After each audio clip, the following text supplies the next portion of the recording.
Dear कल्याण, कहाँबाट सुरु गरौँ जस्तो लाग्छ मेरो कथा। कहाँबाट शब्दहरू कोरौँ जस्तो लाग्छ मेरो कथामा। मेरा कथाका पानाहरूमा, मेरा कथाका दुःखहरूमा, मेरा कथाका सुखहरूमा कतै कहर र कतै जहर मिसिएका छन्। तिनै मिसिएका कहर र जहरहरूलाई जब म तपाईको आवाजसँग दाँझेर हेर्छु, तब लाखौं मान्छेको बीचमा पुर्याउने तपाईको यो आवाजले कहिलेकाहीँ मलमको काम गर्दो रहेछ। अरूका कथा सुन्दा आफ्नै घाउमा कसैले मलम लगाइरहे जस्तो लाग्ने यो जीवनको वास्तविक कथामा आज म पनि मेरो नाम दर्ता गरेको छु डियर कल्याण, र सुनाउन चाहन्छु म मेरो कथा। मेरो नाम जीवन घरती हो। मेरो जन्म विक्रम सम्वत 2050 सालको ज्येष्ठ महिनाको 19 गते सल्यान जिल्लाको काला गाउँ वडा नम्बर 6 तिमिल काँडामा भएको हो। हाल कुमाक गाउँपालिका वडा नम्बर 5 मा पर्छ। मेरो एकजना दिदी, 2 जना बहिनी र म एक्लो छोरा हुँ घरको।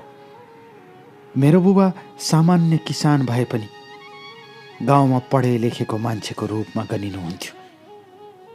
बुबालाई पढे लेखेको मान्छे भन्ठान्थे गाउँमा, र बुबा त्यसै हुनुहुन्थ्यो। त्यसैले बुबाले हाम्रो पढाइको लागि धेरै मेहनत गर्नुभएको थियो। मेरो बुबाहरू रुकुमबाट बसाई सरेर त्यहाँ आउनुभएको थियो। यसरी मेरो परिचय सुरु हुन्छ डियर कल्याण। तर म सानो हुँदै छँदा, अर्थात् म 2-4 वर्षको हुँदै देशमा द्वन्द्वले बिस्तारै बिस्तारै जरा गाड्दै गयो। मेरो बुबा गाउँको पढे लेखेको र जान्ने बुझ्ने मान्छे भएकोले कहिले सेनाको तर्फबाट र कहिले माओवादीको तर्फबाट बुबामाथि धेरै दबाब आउन थाल्यो। कसैले कसको मान्छे, कसैले कसको मान्छे भन्न थाले। मेरो उमेर 4 वर्षको हुँदा बुबाले अन्त्यमा हार खानुभयो र सेनातिर छिर्नुभन्दा माओवादीतिर छिर्न गतिलो हुन्छ भनेर उहाँ माओवादी भित्र प्रवेश गर्नुभयो र बुबा भूमिगत हुनुभयो।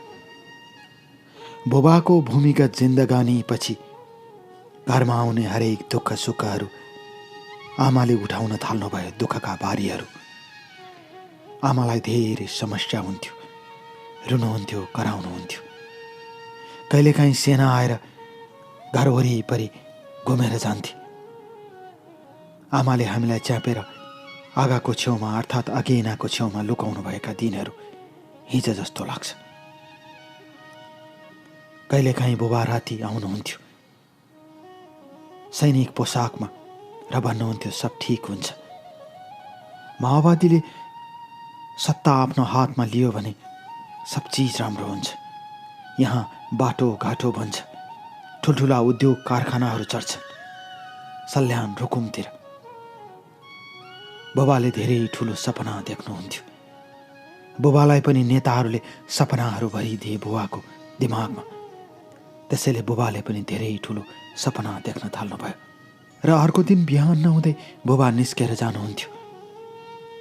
घरबाट आधा घन्टा हिँडेर पुग्ने स्कुल श्री कालिका प्राविमा पढ्न थाले मैले, जुन सुगा खोलामा पर्छ, र त्यहीँ पढ्न थाले। विक्रम सम्वत 2057-58 रुकुमको घारा सल्यानको शीतलपाटीबाट आर्मीहरू धेरैभन्दा धेरै आउन थाले, किनकि त्यति बेला द्वन्द्व चलिरहेको थियो।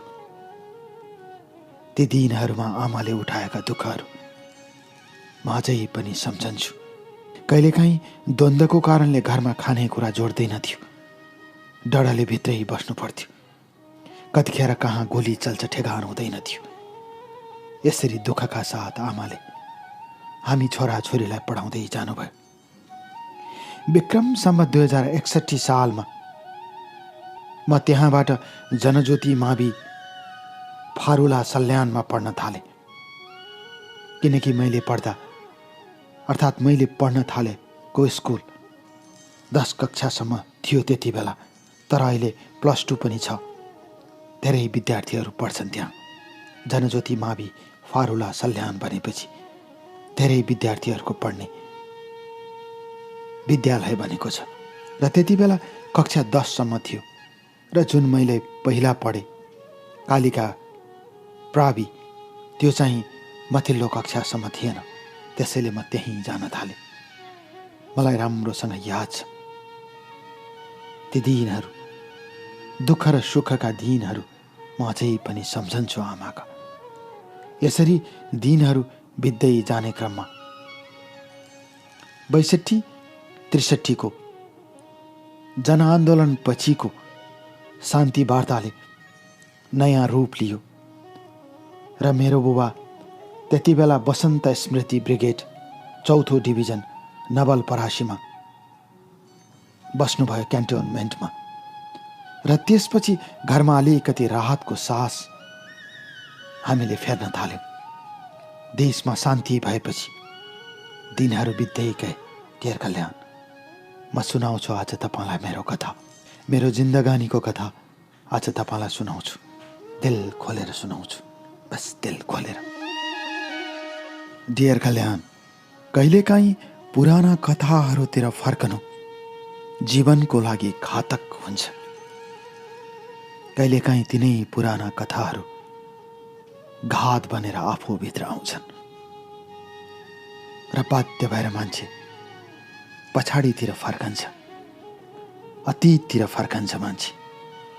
तिनै फर्किएका अतीतका घाउहरू, तिनै फर्किएका अतीतका पुराना भग्नावशेषहरू खोतलेर आज म जिन्दगीको शिला खोजिरहेको छु। डियर कल्याण, दुःखमा सुखमा खुसीमा उमङ्गमा निरन्तर साथ दिँदै आइरहनु भएको तपाईँको यो आवाजलाई म पछ्याउँछु र तपाईँको आवाज सँगसँगै साउती गरेर आज आफ्नो कथा लेखिरहेको छु।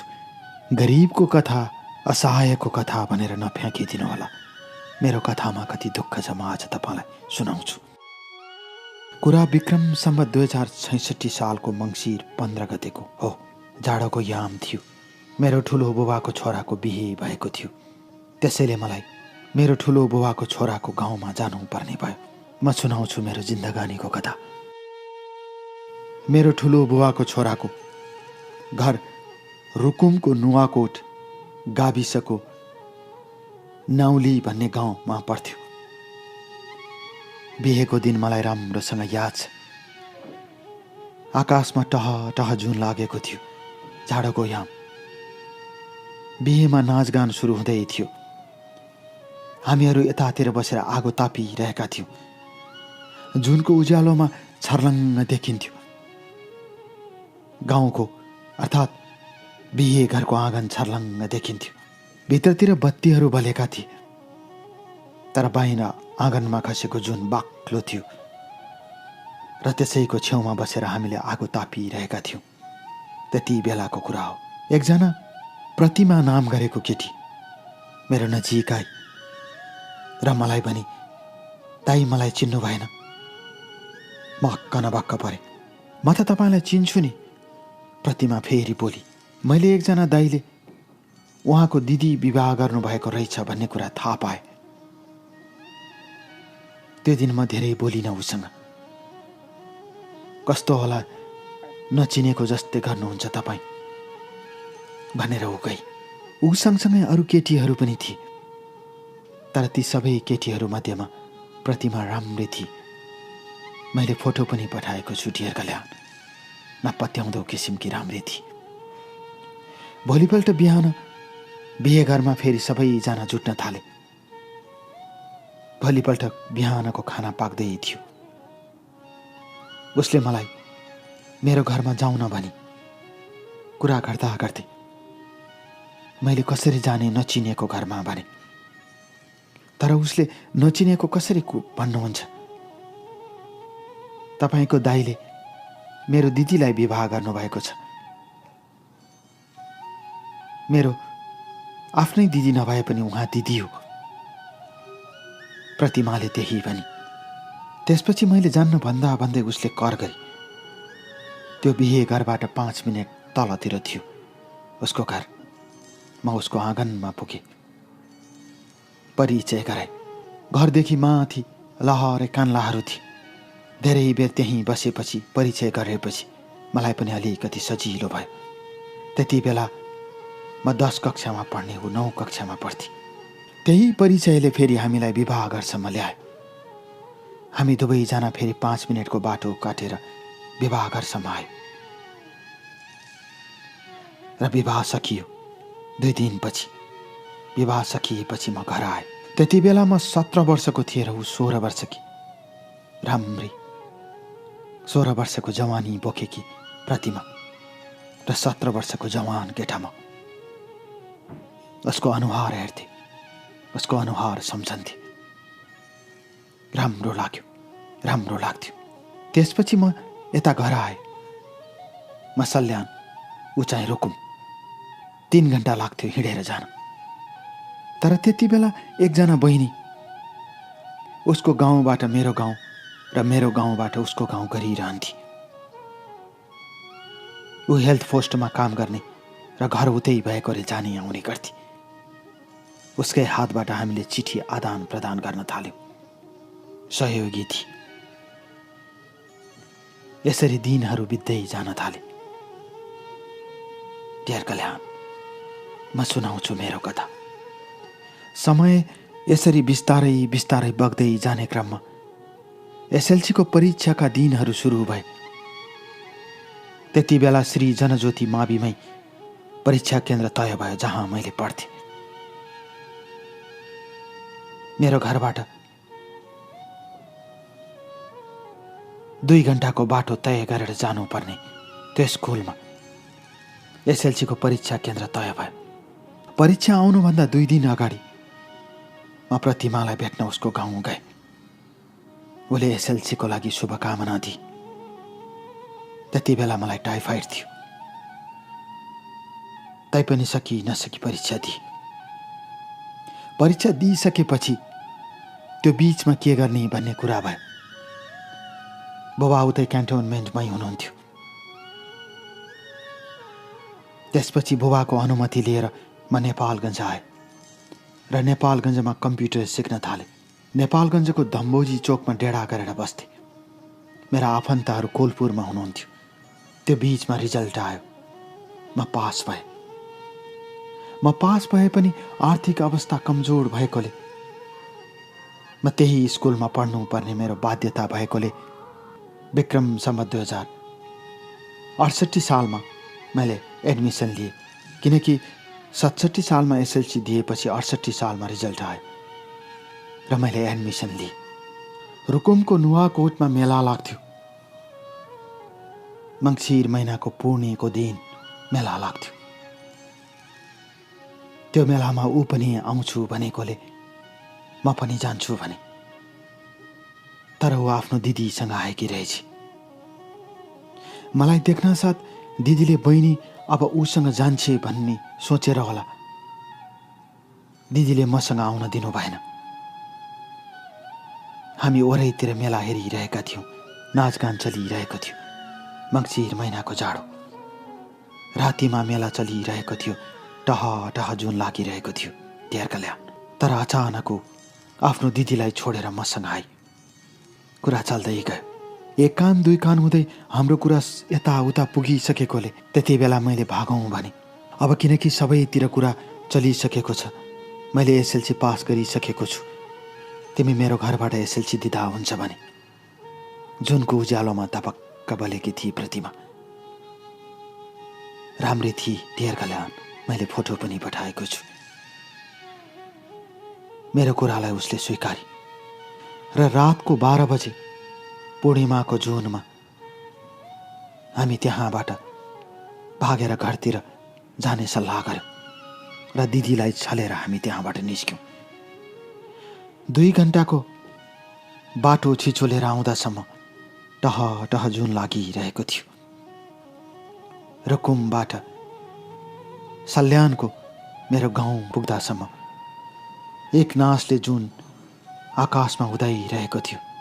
त्यही जुनको उज्यालोमा डियर कल्याण उसको हात समाउँदै त्यही जुनको उज्यालोमा उकाली ओह्राली गर्दै ती पहाडी अप्ठ्यारो बाटोहरू काट्दै म रातको 3 बजे उसलाई घरमा लिएर आएँ।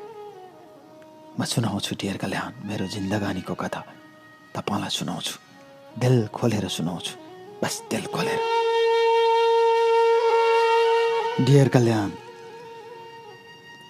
कहिलेकाहीँ खुसीका कुराहरू, कहिलेकाहीँ दुःखका कुराहरू, कहिलेकाहीँ पीडाका कुराहरू र कहिलेकाहीँ उमङ्गका कुराहरू जब जीवनबाट बिस्तारै बिस्तारै विस्थापित हुँदै जान्छन्,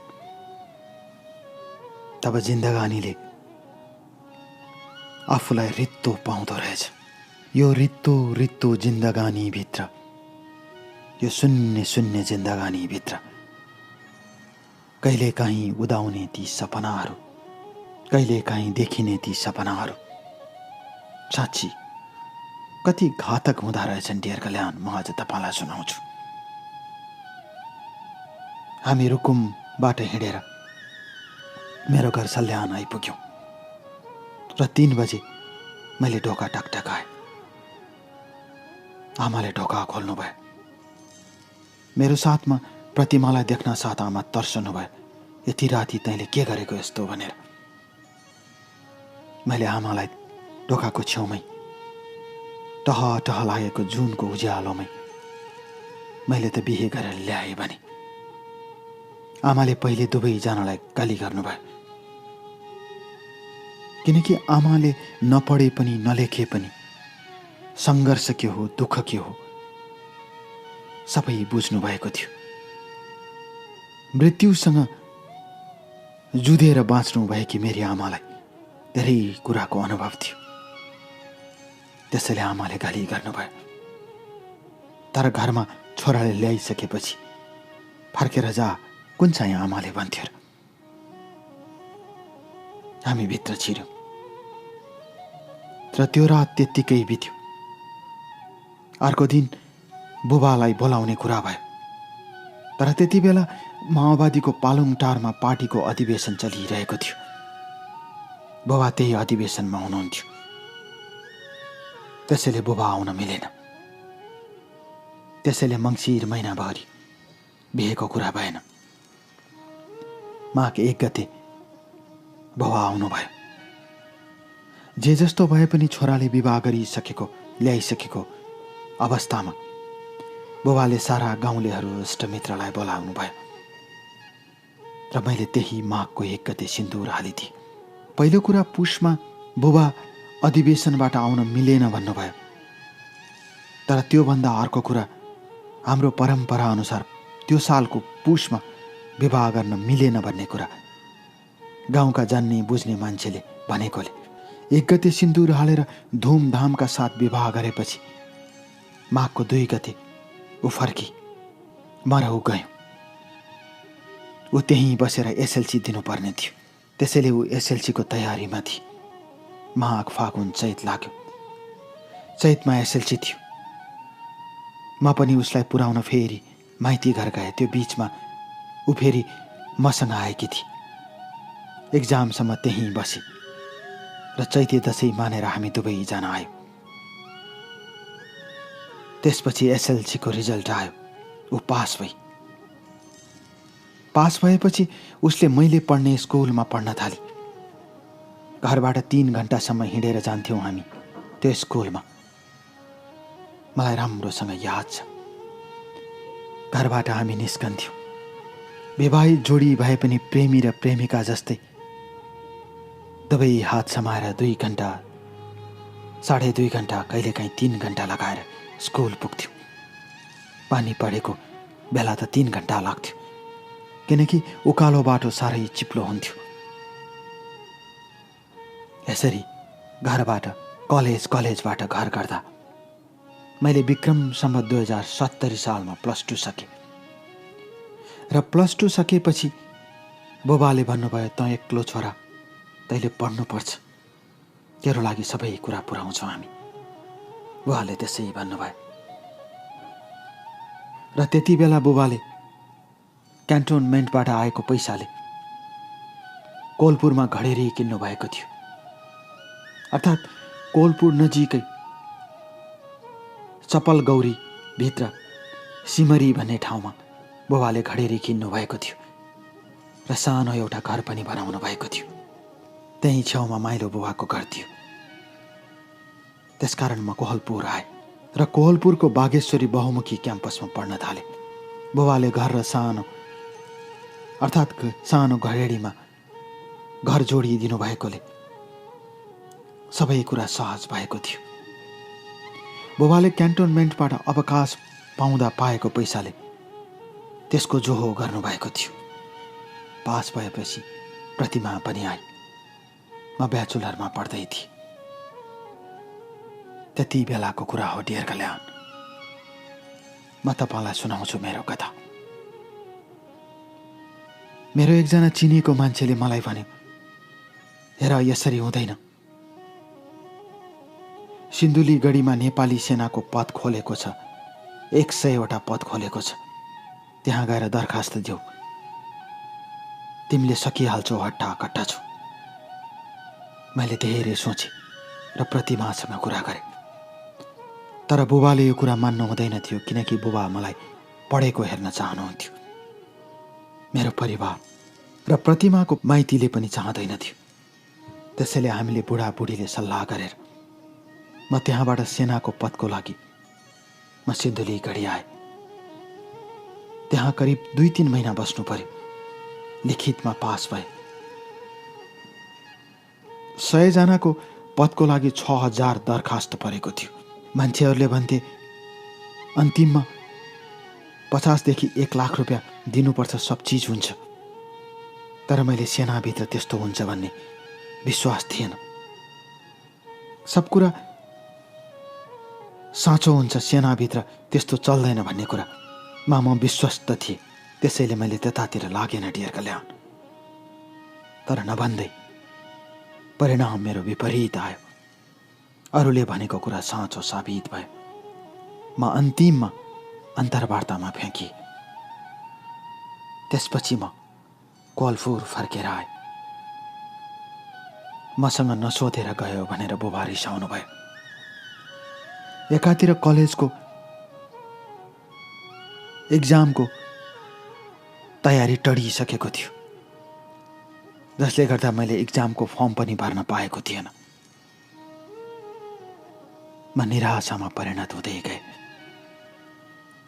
मैले त्यति बेला प्रतिमालाई भने, म राम्रोको लागि गएको हुँ, तर नराम्रो भयो। मैले पढाइ बिगारेँ। मलाई पढ्ने इच्छा छ, म पढ्न चाहन्छु। मैले यही भने डियर कल्याण। जिन्दगीले जिन्दगीलाई कसरी ठग्छ। आफूलाई माया गर्ने मायालु, आफूलाई माया गर्ने श्रीमतीले कसरी घात गर्छन्। म आज सुनाउँछु डियर कल्याण तपाईँलाई मेरो कथा। बस आफ्नो कथा सुनाउँछु, बस आफ्नो।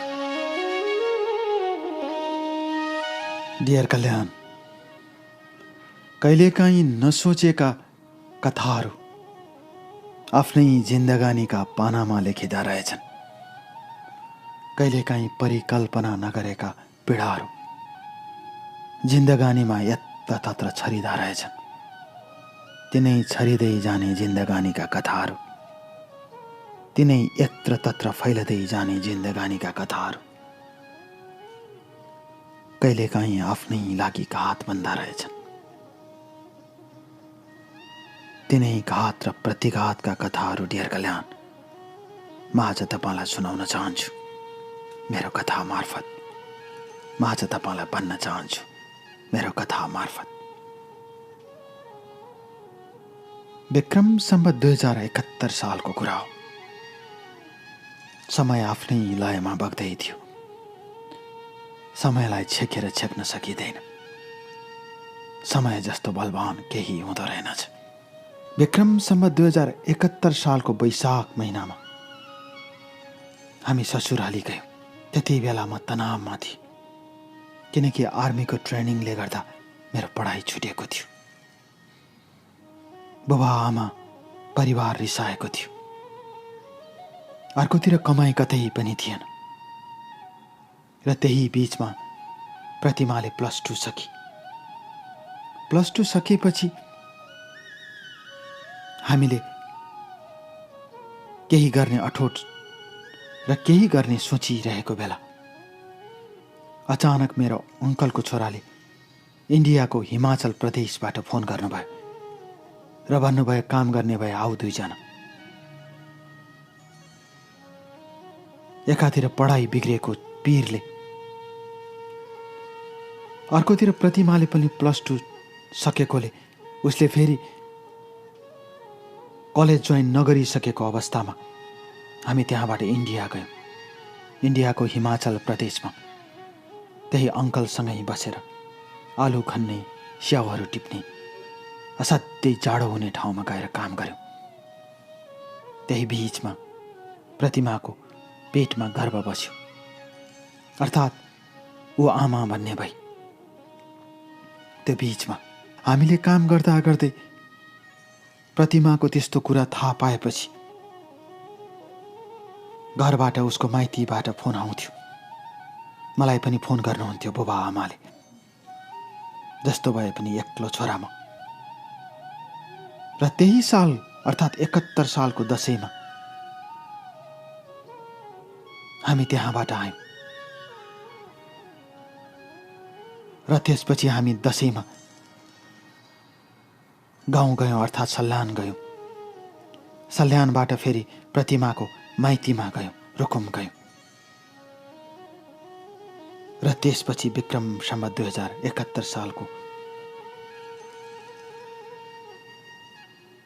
माघको 14 गते कोलपुर मेडिकल कलेजमा मेरो छोरीको जन्म भयो र छोरीको नाम विद्या राख्यो। यसरी म बुबा भने डियर कल्याण। म सुनाउँछु आज तपाईलाई मेरो कथा। सुन्दा केही नलाग्ने दुःखको कथा म सुनाउँछु आज तपाईलाई। र प्रतिमाले छोरीलाई जन्म दिइसकेपछि मेरो बुबा आमा त्यही बेला उता सल्यानको सबै कुराहरू बेचेर, गाउँको सस्तोमा सबै कुरा बेचेर त्यही कोहलपुरकै जहाँ हामी बसेका थियौँ घर बनाएर त्यही छेउमा अलिकति जग्गा किनेर बसाइ सराई गर्नुभयो। अब पहाड जान गाह्रो हुन्छ भनेर। बुबा आमा आएपछि, छोरी जन्मिएपछि मलाई गाह्रो हुन थाल्यो। 1 पैसाको कमाइ छैन। देशमा महँगी बढेछ। सानी छोरी चाहिँ उसलाई पढाउनु पर्छ, के गर्नुपर्छ। र एक दिन मैले प्रतिमासँग कुरा गरेपछि उसले पनि सहमति दिए र म विदेश जाने, वैदेशिक रोजगारमा जाने अनुमति मागेपछि म काठमाडौँ आएँ र काठमाडौँबाट अनेक कोसिस गरेपछि 2015 को मेको 26 तारिकको दिन म वैदेशिक रोजगारको सिलसिलामा मलेसियाको क्वालालम्पुर आइपुगेँ। त्यहाँ म्याच मोर भन्ने कम्पनीमा मैले काम गर्न थालेँ। त्यो कम्पनीले र्याकहरू र सुपरमार्केटलाई चाहिने ठुला र्याक, ठुला बक्सहरू उत्पादन गर्थ्यो र त्यही कम्पनीमा काम गर्न थालेँ। काम अत्यन्तै कठिन थियो। बिदाका दिनहरूमा म क्वालालम्पुरको कोतोरायमा आउँथेँ, जहाँ नेपालीहरूको मनक्के जमघट हुन्थ्यो। नेपाल हो कि मलेसिया हो थाहा हुँदैन थियो। नेपाली रेस्टुरेन्टमा सबै पाउँथ्यो। यतिसम्म कि मान्छेलाई चाहिने छ्याङ, जाँड, कोदाको तुम्बा, रङ्गाका सुकुटी, साराका सारा नेपाली परिकारहरू पाइन्थे। बेदाका दिनहरूमा बाटोमा नेपाली मात्र कुरा गरेर हिँडेको ती बाटोहरू, ती कोतोराय र क्वालालम्पुरका ती गल्लीहरूमा थोरै समय बिताएर मैले धेरै काम गर्थेँ। धेर कल्याण 18 घण्टासम्म म ड्युटी गर्थेँ। कडा परिश्रमका साथ आउँथेँ र आएपछि घरमा फोन गर्थेँ। पहिला प्रतिमालाई फोन गर्थे। उसले सब चिज राम्रो छ भनेपछि लामो सुस्केर हाल्थे। विदेशमा काम गर्दा जब घरतिरको राम्रो कुरा सुन्न पाइन्थ्यो तब मिठो निन्द्रा लाग्थ्यो। सब चिज राम्रो थियो। अथाह मेहनत गरेको कारणले 40-50 हजारको मेरो कमाई हुन थाल्यो। पछि गएर 50,000 रुपियाँ त मैले बचाउन थालेँ। छोरी ठुली हुँदै गई। मैले सोचेको थिएँ सब चिज ठीक हुन्छ, तर म आज सुनाउँछु डियर कल्याण, कसरी श्रीमतीले श्रीमानलाई धोका दिन्छन्। अगाडि फूल देखाएर, गुलाबको फूल देखाएर पछाडि कसरी धोकाको छुरा रोप्छन्। म सुनाउँछु आज तपाईलाई मेरो कथा, बस मेरो आफ्नो कथा।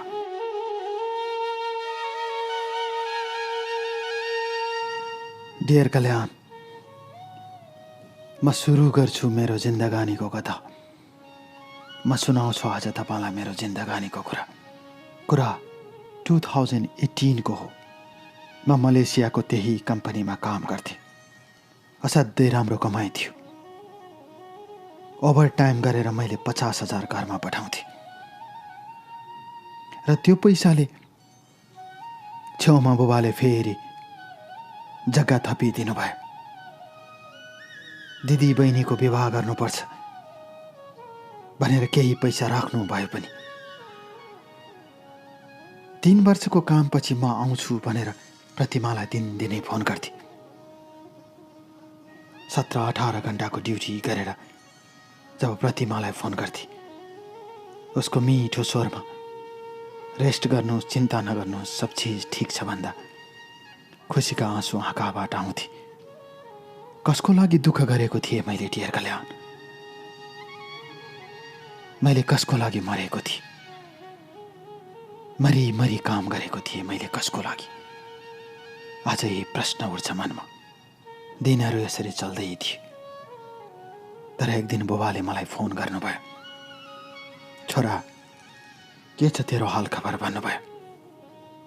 मैले सबै कुरा ठिकै छ बुबा, राम्रै छ, पर्सि फेरि पैसा पठाइदिन्छु 1 लाख रुपियाँ भने। ठिक छ, राम्रो गरेको छ छोरा भन्नुभयो। नपढे पनि मेरो सपना पुरा गरेनस्, तर पनि म खुसी छु भन्नुभयो। मैले देशको लागि लडेँ, तर आज मेरै पार्टीका नेताहरू ठुल्ठुला पदमा पुगेका छन्। देशमा सोचेको जस्तो केही हुन सकेन। तैँले जे गरेको छस् ठिक गरेको छस् भन्नुभयो। तर कुरा गर्दै जाँदा बुबाले भन्नुभयो, प्रतिमाको बारेमा राम्रो समाचार आइरहेको छैन छोरा भन्नुभयो। मैले कुरा के हो बुबा भन्नुहोस् भने, तैँले प्रतिमाको दिदीलाई र आमालाई फोन गरेर सोध भन्नुभयो। त्यो दिन 16-17 घण्टाको ड्युटी गरेर घरमा आएको थिएँ। फोन गर्छु भन्दा भन्दै भुसुक्कै निधाएछु। अर्को दिन बिदा थियो। बिदाको दिन मैले प्रतिमाको दिदीलाई कुरा गरेँ र आमालाई पनि कुरा गरेँ। दिदीले भन्नुभयो, तपाईँ एकदम असल मान्छे हो, तपाईँ जस्तो केटा मान्छे मैले देखेको छैन। उहाँले त्यति मात्र भन्नुभयो। त्यसपछि आमालाई फोन दिनुभयो। मेरो सासू आमाले भन्नुभयो, छोरीको गल्ती हो, तपाईँ त देवता जस्तो हो, तपाईहरूको बुबा आमाको पनि कुनै गल्ती छैन, हो एकजना केटासँग भेट्छे भन्नुभयो। सासू आमा र स्वयं प्रतिमाको दिदीले भनिसकेपछि म चसङ्ग भएँ।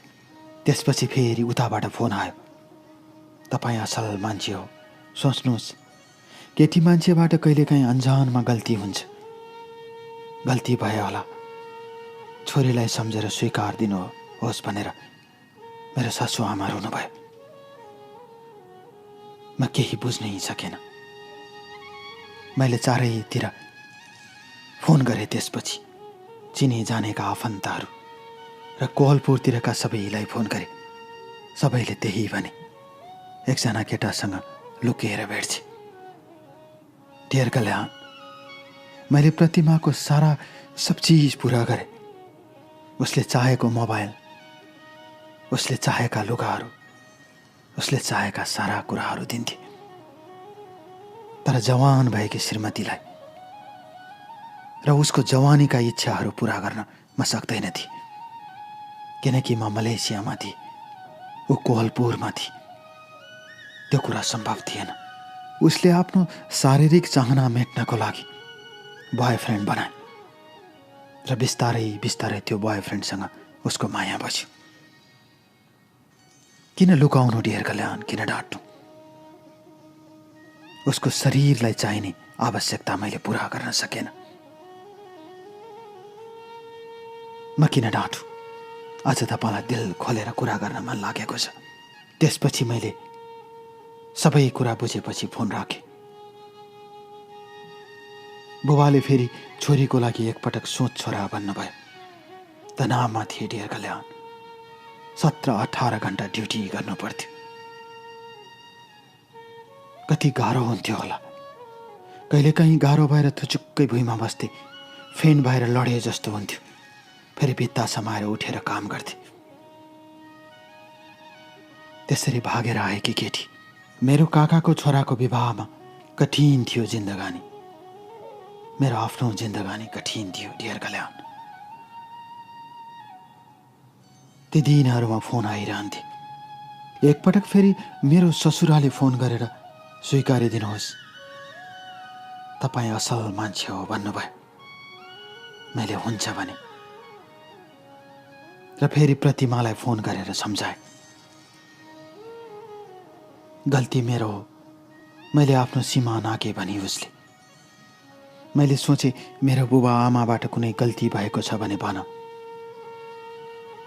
भन्दा उहाँहरूबाट कुनै गल्ती भएको छैन, उहाँहरूले त माया गर्नुहुन्छ भनी उसले उसकै मुखबाट सुने डियर कल्याण। त्यसपछि छोरीको लागि सोच्नुपर्छ। छोरीलाई राम्रो बोर्डिङ स्कुलमा पढाउनुपर्छ। पैसा मैले कमाइरहेको छु। म छिटै आउँछु र नेपाल आएपछि त्यही कोलपुरमा एउटा व्यवसाय गरौँला, व्यापार गरौँला। केही समय धैर्य लिएर बस, यताउता नडुला भने उसले हुन्छ भने।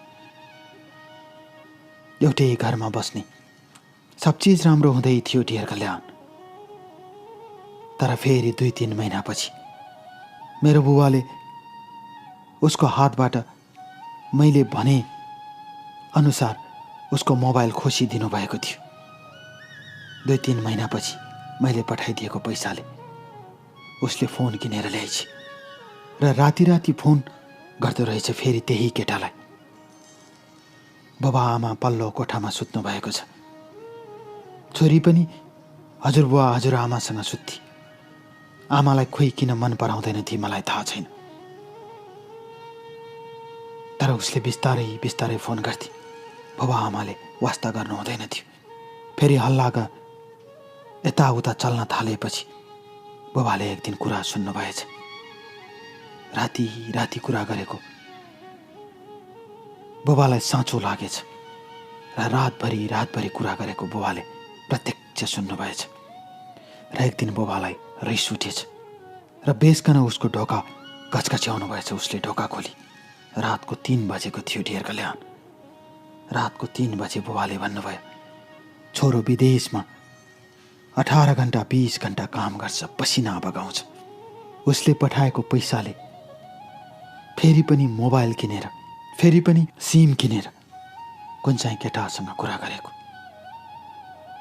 यसो गर्न सुहाउँदैन।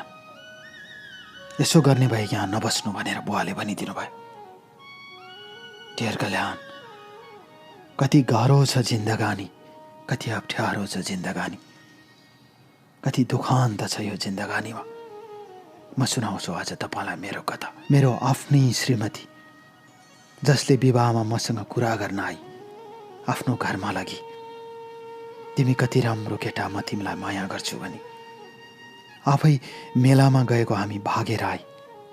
तर आज त्यही श्रीमतीको कथा सुनाउँदा, आज तपाईँलाई त्यही श्रीमतीको कथा लेखिरहँदा मलाई कस्तो भइरहेको होला डियर कल्याण। म कसरी भनौँ, बस कसरी।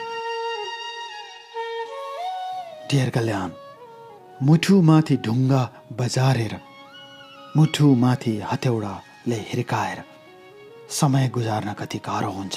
म सुनाउँछु मेरो कथा। बुबाले त्यसरी सबै कुरा भनेपछि बुबाले मलाई फोन गर्नुभयो। मैले यसो यसो भने, छोरा, यदि मैले गल्ती भनेको भए म उसँग गएर माफी माग्छु भने। तर मैले बुबालाई भने, तपाईँले माफी माग्नु पर्दैन। किन माफी माग्ने? तपाईँ चुप लागेर बस्नुहोस् भने। त्यसको तेस्रो दिन बिहान स्कुलको बस आयो छोरीलाई लिन। उसले छोरीलाई पुर्याउन जाने बेला आफ्ना कपडाहरू पनि झोलामा हालिछे र छोरीलाई स्कुल बसमा चढाएर ऊ त्यहाँबाट निस्किछि। र त्यसपछि प्रतिमाले मेरो माइलो अङ्कलको श्रीमतीलाई त्यहीँबाट फोन गरेर भनेछ, म जान्छु, मेरो लागि कसैले चिन्ता गर्नु पर्दैन, छोरीलाई राम्रोसँग पाल्दिनु भनेर हिँडिछ। 3 वर्षको छोरीलाई छोडेर हिँड्ने आमा कस्तो होला ढेर कल्याण। फोटो हेर्नुहोस् त प्रतिमा कति राम्री छ। तर त्यही केटीले 3 वर्षको छोरीलाई छोडेर केटासँग हिँडी, त्यो पनि विवाहित केटासँग हिँडी। किन हिँडी, के कारणले हिँडी मलाई थाहा छैन। मैले सब चिज पुर्याएँ, तर उसको शारीरिक चाहना मैले पुर्याउन सकेन। जवान भएकी श्रीमतीले आफ्नो जवानी थाम्न सकिन। उसको जवानीको भेल बग्यो, तर उसले मलाई त्यागी। ऊ गएको दिन ढेर कल्याण छोरीलाई फोन गर्छु, मलाई त त्यति राम्रोसँग चिन्दैन छोरीले। आमालाई सोध्छु छोरी के गरिरहेकी छे भन्छ। आमा भनेर खोज्छे, रुन्छे। आमाले त्यही भन्नुहुन्छ। मलाई क्वालालम्पुरमा कस्तो भयो होला ढेर कल्याण। म पक्कानिएर कोठामा रुन्थेँ। साथीहरूले सम्झाउँथे, छोड्दे त्यस्तोलाई, चिन्ता नगर, बुबा आमासँग छे, हजुरबुवा हजुरआमासँग छे, छोरी चिन्ता नगर। त्यही भन्थे। सब चीज सहेर दुःख गरिरहे ढेर कल्याण। लगातार महिनाको 50,000 घरमा पठाइरहे। 17-18 घण्टा काम गर्थे। दुब्लाएर पातलो भएर नचिनिने अनुहार थियो मेरो। त्यसरी विवाह गरेको प्रतिमालाई कति माया लाग्थ्यो। त्यसपछि गाईगुई हल्ला आयो। त्यही बिहे गरेको केटाले उसलाई भगाएर इन्डियाको हिमाचल प्रदेशमा लगेको छ। स्याउहरू टिप्दैछन् भन्ने कुरा सुने। आफू पनि प्रतिमासँग त्यहीँ पुगेको भक्कानेर रुन्थे। त्यसपछि त्यहाँ के भयो थाहा भएन। झगडा पर्यो के पर्यो थाहा छैन। ऊ त्यो केटालाई त्यहीँ भारतमा छोडेर, अर्थात् इन्डियामै छोडेर प्रतिमा नेपाल फर्किछि। ढेर कल्याण कसरी सुनाऊ मेरो कथा, कसरी भनौँ मेरो कथा। र त्यसपछि ऊ माइती गएछि, आफ्नो घर रुकुम। माइतीमा पनि उसलाई गाली गरेछन्, तर जे जस्तो भए पनि छोरी हो, घरमा हेर्नै पर्यो। त्यसपछि ऊ माइतीमा बस्न थालेछ। करिब 3 वर्षपछि, अर्थात् विक्रम सम्वत 2019 को जनवरीतिर म नेपाल आएँ। नेपाल आएपछि ढेर कल्याण म काठमाडौँबाट सिधै प्लेन चढेर नेपालगञ्ज आएर कोहलपुर गए र सिधा घरमा गए। जान साथ छोरी खेलिरहेकी थिए। छोरीलाई अगालोमा बेरेर रोए। मेरी छोरी तिमीलाई टुहुरो बनाएर तिम्री आमा गई भनेर भक्कानेर रोए। बुबा आउनुभयो, आमा आउनुभयो, मलाई अगालो मार्नुभयो। नरो छोरा, हामी छौँ भन्नुभयो। एकमत हार्नु हुँदैन। त असल केटा होस्। असल केटाले त्यसरी हिक्मत हार्नु हुँदैन। मैले हृदय आमा बुबालाई भने, असाध्यै माया गर्थे मैले प्रतिमालाई।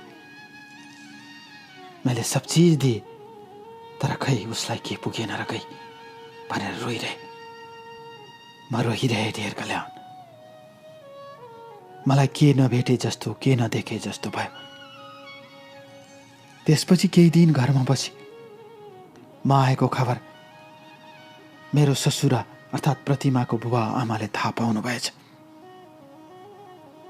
त्यसपछि मेरो सासूले फोन गरेर, तपाईँ असल ज्वाइँ हो, तपाईँ जस्तो असल केटा पाउन गाह्रो छ, हामीलाई माफ गरिदिनुहोस्। छोरीले बाटो बिगारी कुबुद्धिमा लागि विवाहित केटासँग गयो। आज त्यो केटासँग पनि छेकी छैन, थाहा छैन, यहीँ आएर बसेकी छे। यदि तपाईँले दुःख मान्नु हुँदैन भने हामी कान्छी छोरीलाई विवाह गरेर बकाइदा बाजा बजाएर टिको टालो गरेर दिन्छौँ भन्नुभयो। मैले कसरी स्वीकारू डियर कल्याण? मैले त्यो कुरा स्वीकार्ने कुरै थिएन। र म त्यहाँबाट केही समय बसेर फेरि आफ्नै कम्पनीमा फर्केँ। अहिले म क्वालालम्पुरको त्यही कम्पनीमा छु डियर कल्याण। र तपाईँलाई सुन्छु, तपाईँका कथाहरू सुन्छु युट्युबबाट। आफ्नै घाउमा मलम लगाइरहे जस्तो लाग्छ। फलामले फलामलाई काटे जस्तै दुःखले दुःखलाई काट्दो रहेछ। त्यसैले आज तपाईँलाई म पनि लेखिरहेको छु मेरो कथा। र यो कथा म प्रतिमालाई भन्न चाहन्छु। प्रतिमा, तिमीले डियर कल्याणको मेरो कथामा आफ्नै कथा सुनिरहेकी छेउ होला। तिमी यो कार्यक्रम छोडेर बस्न सक्दैनौ। र यही कार्यक्रम मार्फत भन्न चाहन्छु, तिमी यति बेला रुन्छौ रे, मैले ठुलो गल्ती गरेँ, मलाई पश्चाताप छ भनेर रुन्छौ रे। अब जति रोए पनि, जति कल्पे पनि तिम्रो र मेरो बाटो फरक भइसकेको छ। हो, म तिमीलाई माया गर्छु। तिम्रो मायामा सारा जिन्दगी गुजारे मैले। पढाइ छोडे, मेरो पढाइ बिग्रियो। म तिमीलाई माया गर्छु, तर माया गरे पनि अब म तिमीलाई स्वीकार्न सक्दिनँ। तिमीले यही बुझ। मलाई थाहा छ तिमी जिन्दगीभर पछुताउँछौ, त्यो तिम्रो जिम्मा, तर म अब तिमीलाई स्वीकार्दैन। र यो कार्यक्रम सुनिरहनुभएका सबै श्रीमतीहरू जसको श्रीमान विदेशमा हुनुहुन्छ, म उहाँहरूलाई भन्न चाहन्छु, मेरो कथा तपाईँको लागि पनि उदाहरण हो। मनन गर्नुहोस्। यदि तपाईँ कुबाटोमा हुनुहुन्छ भने अझैदेखि छोड्नुहोस्। हामीहरू मलेसियामा, अरबमा अर्थात् बालुवाका सहरहरूमा 45-50 डिग्रीमा पसिना बगाउँछौँ। हाम्रा हात पटपटी फुटेका हुन्छन्। त्यही फुटेका हात र परिश्रमले पठाएको पैसाले तपाईँहरू क्रिम पाउडर किन्नुहुन्छ र पछि नेपाल फर्केपछि हाम्रा फुटेका हातहरू तपाईँहरूलाई मन पर्दैन। तपाईँहरूलाई त्यही क्रिम पाउडरले र सहर बजारको बसाइले परिवर्तन गरिसकेको हुन्छ। जिन्दगी लामो हुन्छ, त्यसैले क्षणिक आवेशमा आएर बाटो नबदल्नु होला। श्रीमानको दुःखलाई आफ्नो दुःख सम्झेर केही वर्ष प्रतीक्षा गर्नुहोला। फर्केपछि स्वर्ग मिल्छ, किनकि दुःखपछि सुख आउँछ। मेरो कथा मार्फत म यही भन्न चाहन्छु, आफ्नो श्रीमानलाई विदेश गयो, अब आउँदैन भनेर धोका नदिनुहोला। बस धोका, नत्र प्रतिमा जस्तै पछुताउनु पर्नेछ तपाईँहरूलाई सारा जिन्दगीभर। बस सारा जिन्दगीभर, बस सारा जिन्दगीभर।